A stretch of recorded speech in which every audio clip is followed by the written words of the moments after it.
It's day 2 of the American College of Cardiology 2011 meeting and the I2 Summit in New Orleans. The convention center is packed with attendees who are absorbing the latest cutting-edge research. And we're going to be bringing you all the breaking news coverage starting now. Welcome to CardioSource Video News. I'm Dr. Randy Martin. There is a sense of excitement here at the convention center in New Orleans as cardiovascular specialists from around the world share and learn the latest scientific findings. Investigators are releasing several key late-breaking clinical trials this morning, and to help us evaluate the information, we've assembled a fabulous group of colleagues. Our expert panel includes Dr. Peter Block. Peter is Professor of Medicine and the Director of the Structural Heart Program at the Emory University Hospital in Atlanta, Georgia. Dr. Athena Pappas is Associate Professor of Medicine at the Brown Medical School and the Rhode Island Hospital. And Dr. Tony DeMaria is Professor of Medicine at the University of California in San Diego and Editor-in-Chief of the Journal of the American College of Cardiology. I'm glad to be joined by all of them. And before we get started on some of the trials, there was a very interesting report about antidepressants being associated with accelerated atherosclerosis. Any antidepressant. Tony, what's your take on this? Well, my take on this was that it was a great deal about nothing. It's a classic surrogate endpoint, and intimomedial thickening, as judged by a paper we recently published in JACC, really has not borne good reliability in terms of predicting endpoints. So I think we have to take this 37 micron 37 difference. To 41 micron difference. difference. So a surrogate endpoint, I wouldn't put too much faith in these findings. One of the popular press said that, you know, that meant that somebody had, it was a twin study, it meant one of the twins had 4 years of accelerated age. I mean, you can't take that, can you? Can you say that? All my brothers are older than me anyway. So you think that the endpoint was a limitation? I think it was a surrogate endpoint and the changes were minimal, and that particular surrogate endpoint has not been found to be predictive of events. Okay, good. Let's move on to what else. What's late breaking? Peter, what do you look? You know, there's some neat stuff. Well, there is some neat stuff. The EVEREST II trial is an important trial. The EVEREST II trial is the mitral clip against surgery, and we've known about the EVEREST II trial for now a year and a half or 2 years. The one-year results showed that there was a difference initially between surgery and the clip, no question. At 90 days, there was a significant difference in the way the two groups fleshed out. But then at 90 days, they started, the lines of mortality and endpoints actually became parallel. And the question is, will that keep up? Because the surgeons have always said the clip is not going to last because we always put a ring in when we do anything else with a mitral valve. We can't put a ring in percutaneously. So the answer is at 2 years now, it looks like those lines are still parallel, which is important. And the clip seems to be holding up, and some of those patients have gone out to 3 years. Optimistic for now, and maybe for an elderly patient, they don't have to go out 10 or 15 years. Maybe 4 or 5 years will be enough. So we'll see how that goes forward, but for now, optimistic. Athena, what do you think? Well, I think one part of mitral regurgitation is there's organic and then there's functional. And I think a small percentage, 20% or so, were functional. And that's really the tricky population. And that's the population where you'd wonder about a ring long-term holding up. Conversely, having some non-surgical options for that group. So I think we'd like to see more about that subgroup in particular. That's going to be the next study, I think, as to whether or not patients who have congestive heart failure and secondary MR from functional mitral regurgitation will in fact be helped by the clip. Perfect. In Europe, they seem to be helped by the clip. Interesting. Tony? And the procedure is evolving. I sent a patient recently and he came back with 2 clips, and they told me that as time has gone on, they've used more and more clips. So I think it's a moving target, and it is encouraging that at least at 2 years it seems to be holding up.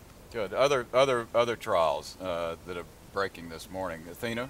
I think the STICH trial is really exciting because, one, it's taken a long time to get this data out, and we finally have good data that it looks like surgery, at least for cardiovascular mortality, is superior to medical management in this group of patients with low ejection fractions and multivessel disease. Interestingly, a few caveats of it, the patients couldn't have class 3 or 4 angina, so not that sick as far as ischemia.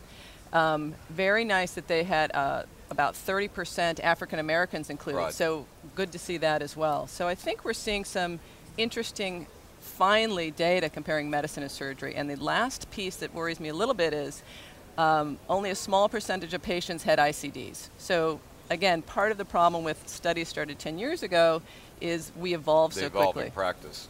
Comments on this part of the I STICH? must admit, I had perhaps just a slightly different take than Athena. I looked at the front-end mortality with surgery, which was formidable, and then looked at the endpoint, and if you look at the primary endpoint, which was all-cause mortality, there was no difference. So I would find it of little consolation that I didn't die of cardiovascular disease, but I died anyway. So for me, if I was a patient in these settings, I'd have to think long and hard about undergoing surgery in that situation. Peter, before we go to break, quick comments. Yeah, well, there's another part of STICH that I think is fascinating, and that is in patients who had viability studies, whether they went to surgery or medicine, the fact that they had viability studies and seemed to be better candidates made no difference at all.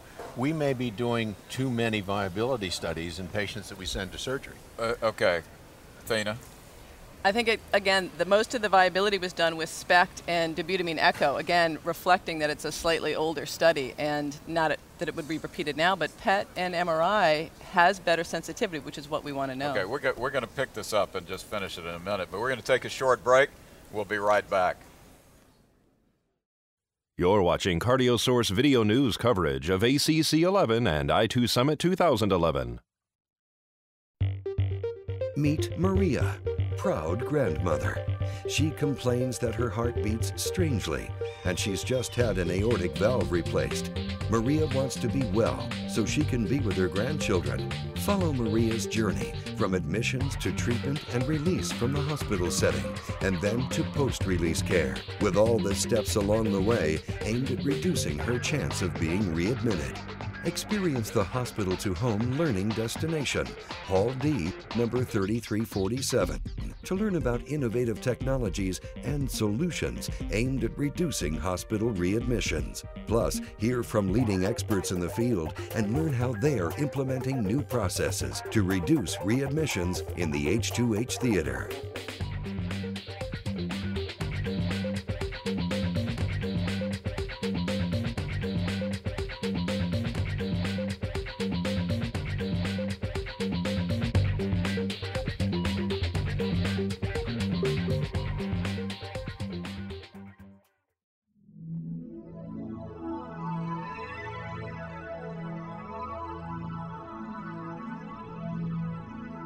Well, immediately what we noticed is patients telling us that they really preferred the radial approach. When we first started doing this, they came to us expecting that we would be doing this via the femoral approach. They came expecting a prolonged bed rest time. They even warned us. They said, look, I've got a lot of back problems. I'm going to have trouble laying flat. And when we started doing it from the wrist and they were able to get up and ambulate right away, they were really thrilled.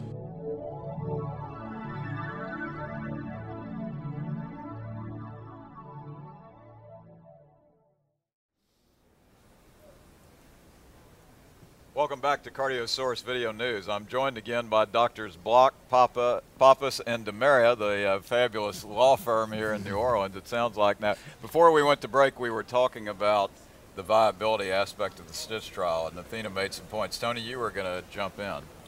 No, I think the points are really valid. In this day and age, delayed enhancement by MRI plays a really important role, PET scanning, of course, so that we have to be careful. The other issue is viability is one part, but ischemia is another, and we really don't yet have an answer that if the patient has ischemia, whether or not they benefit by revascularization. Okay, good. Peter, some more interesting trials came out. Yeah, there's another trial about the Impella versus intra-aortic balloon pump for high-risk angioplasty called PROTECT, and it's an issue that's been around for a number of years in interventional cardiology. Should we or should we not protect patients that we think are going to crash? And this is a trial that finally tried to answer that.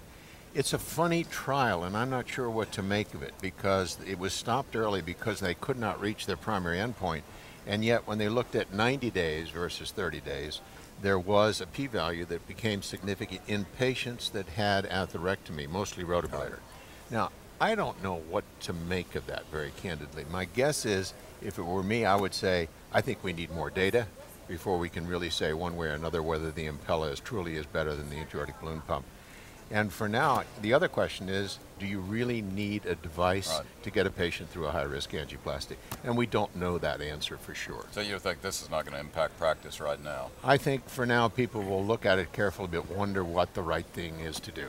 Athena, you want to jump in on this? Well, or you I'm want just to do curious. So tomorrow, if you have a high-risk intervention, Peter, are you going to get out an Impella, or are you going to get out a balloon pump, or neither?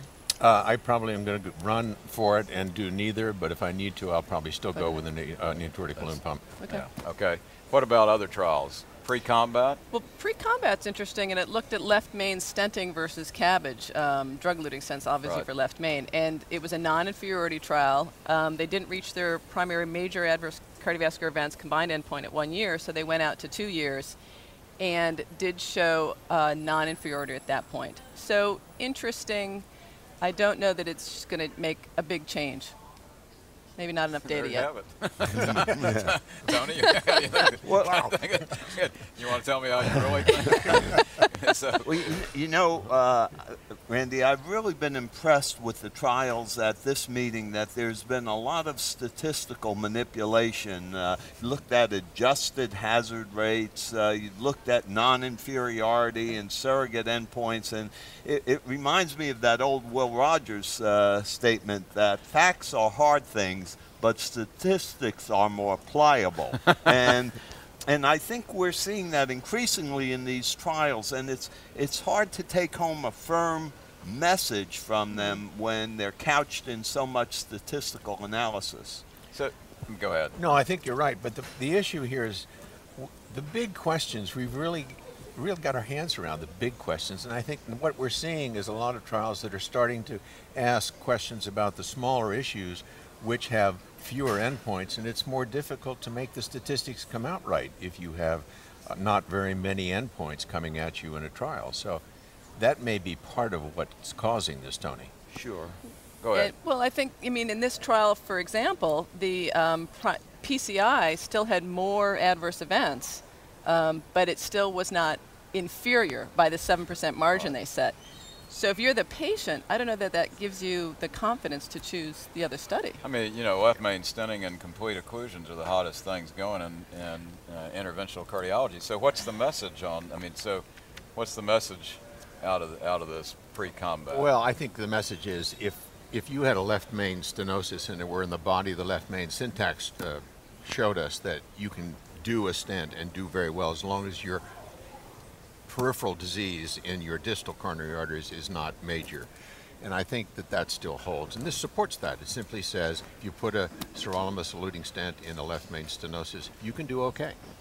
Yeah, I think, Peter, at least in my area, the majority of left main patients are still going to surgery, and I think that's been the mindset. And I suspect studies like PRECOMBAT are going to hammer home the message that intervention is a viable alternative, particularly, as you mentioned, for the mid-left main lesion. Okay. We'll sort of wrap up. Let's go through any other trials or anything that's happened to date in the meeting that strikes you. Athena, we'll start with you. And thank you. We'll go next. I was going to have the same answer. The coffee's been very good. And finally, we'll go to Dr. Here you have the geriatric panel trying to think. So are there other things that have gone on that strike your fancy? And hard to say. This is when we go to a commercial, isn't that right? Yeah. Tony, you did the Bishop yesterday. It was fabulous. That's great. You got a lot of response. What was your message in that? Well, the message is in trying to balance between clinical judgment and trial data, I think the pendulum really has swung over, and it's overswung to clinical trial data, and people need to recognize, as we pointed out in this panel, that there's a lot of limitations to clinical trial data when you apply it to an individual patient.